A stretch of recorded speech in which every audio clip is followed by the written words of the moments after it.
Večita kritika pravoslavne crkve na našim prostorima od strane protestanata je da je prihvatila mnoge paganske običaje. Uglavnom se misli na slave, farbanje jaja za Vaskrs i paljenje badnjaka za Božić. Pre svega bih istakao da su dogme obavezna verovanja koja svaki član crkve mora da ispoveda, poput učenja iz simbola vere. Sveta Trojica, otelotvorenje Sina, Hristovo vaskrsenje, jedno krštenje, neki su od glavnih dogmi. Običaji o kojima je reč nisu dogme, nisu obavezujuće prakse. Nijedan vaseljenski sabor nije doneo odluku o navedenim narodnim običajima. Većina tih običaja ne postoje u drugim pravoslavnim narodima sa čijim crkvama smo u zajedništvu. Niko nije primoran crkvenim autoritetom da u njima učestvuje. Niko nikad nije bio izopšten ili kažnjavan jer nije slavio slavu, farbao jaja ili palio badnjak. Ovo su narodni običaji koji su poprimili versku simboliku. Stoga bih naveo da ovo nije ni primarno, ni sekundarno, već tercijarno pitanje. Međutim, Sveta crkva je zaista ove običaje prepoznala i usvojila kao dobre. Tako da, iako oni nisu od suštinske važnosti za vaseljensko pravoslavlje, i samim tim njihovo nepraktikovanje ne predstavlja smetnju u pravoslavnosti nekom Grku, Rusu ili Japancu, budući da one nisu deo njihovog nasleđa, moramo postaviti pitanje zbog čega one smetaju jednom Srbinu, čijeg nasleđa jesu deo, jer njegov razlog za njihovo odbacivanje itekako može biti smetnja u njegovoj pravoslavnosti. Ova odbrana će protestantima biti potpuno kontraintuitivna, ukoliko nisu razumeli naše dosadašnje argumente o primarnim, temeljnim pitanjima. Njihovo gde to piše u Bibliji samo pretpostavlja da tih argumenata nema i da je njihova novonastala teologija ispravna. Osvrnuo bih se na ideju očišćenja i osvećenja, koja je u samoj srži hrišćanstva. Krst, sprava za mučenje, simbol sramne, bolne i ružne smrti. Krstovi bi bili postavljani kraj puta, svima na videlo i upozorenje. Sada simbol nade, znak Hristove pobjede smrti, jer smrću smrt uništi. Ova crnina Hristovom krvlju postaje belina. Bog postaje čovek, nestvoreno na sebe uzima stvoreno, čisto na sebe uzima nečisto kako bi ga očistilo. Čovek zamračuje, Gospod osvećuje. Sam dolazak Sina Božije govori o preobraženju i preusmeravanju kvarnog ka pravu. Običaji naših predaka, čak i da prihvatimo da su potpuno paganski, na isti način preobraženi su i hrišćanizovani. Ono što se može popraviti i preusmeriti, preusmereno je, a ono što ne može biva odbačeno. Stoga je potpuno u hrišćanskom duhu preobražavati zlo u dobro. Treba navesti da je Hristos učestvovao u određenim narodnim običajima, poput svadbe. Nigde u zakonu, nigde u Starom zavetu nije zapoveđeno da se pravi proslava pri venčanju. Ona je narodni običaj, ali takva proslava nije idolopoklonička. Ne činimo mladence bogovima time što proslavljamo njihov brak, zar ne? Naveo bih i da je Hristos bio u hramu tokom praznika Hanuke, koji je narodni običaj, koji nije Bog zapovedio. Inače, o ovom prazniku nema reči u protestantskom Starom zavetu, ali se zato njegovo poreklo spominje u prvoj i drugoj Makavejskoj, knjigama koje protestanti odbacuju, a koje pravoslavni Stari zavet sadrži. Ali to je tema za drugi dan. Još jedan primjer je Purim, starozavetni narodni praznik koji, iako nije ustanovljen od Boga, ipak je prihvaćen kao dobar i bogougodan. Iz ovoga vidimo da Bog nije isključiv koliko i sami protestanti. Narodni običaji mu ne smetaju ukoliko ne vode u greh. Ljudsku prirodu je Bog stvorio kao dobru, zato organski neusiljeni običaji, jedinstveni u svakom narodu, jesu plod te dobre prirode. I kao takvi su u suštini dobri, iako su pre hrišćanstva bili pogrešno usmereni, kao onima koji po prirodi nisu bogovi. Uzmimo na primjer simbol krune.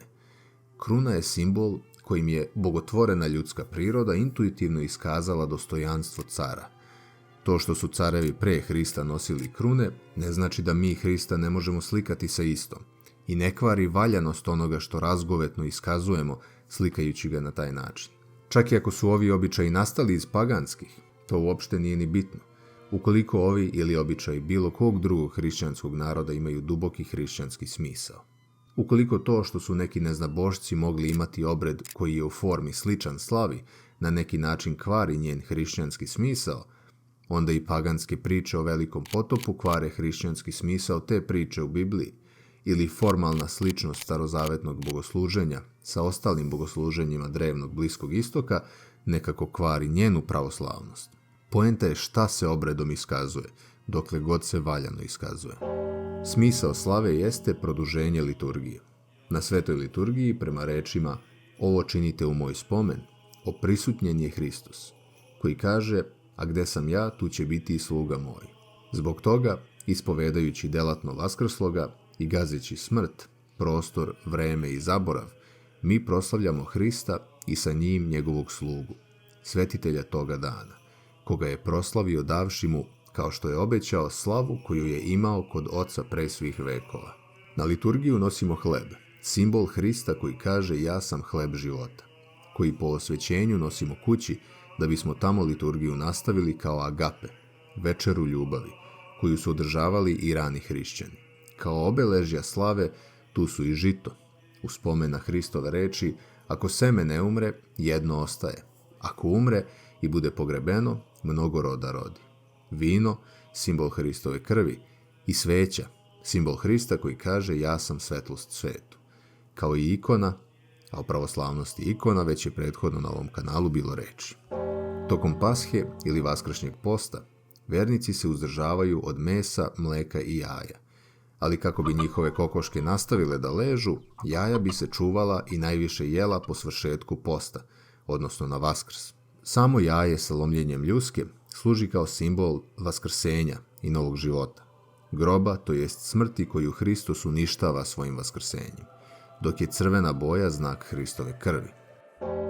Badnjak, kao mlado drvo, se pali i simbolizuje svetlost i toplotu koju Hristos donosi svojim rođenjem. Uz badnjak se u kuću često unosi i slama, što podsjeća na Vitlejemsku pećinu i jasle, gdje je Hristos rođen. Simbolično stvaranje scene Josifa koji pali vatru kako bi se u hladnoj decembarskoj noći presveta Bogorodica i novorođeni Hristos ogrejali.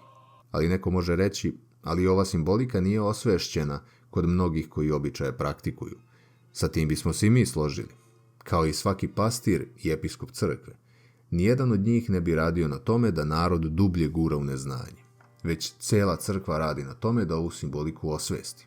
Neko također može reći da ovo deluje kao forsiranje hristološkog smisla na običaje koje taj smisao nije formirao, već su se formirali nezavisno od njega, čak i da je tako kakvu razliku pravi.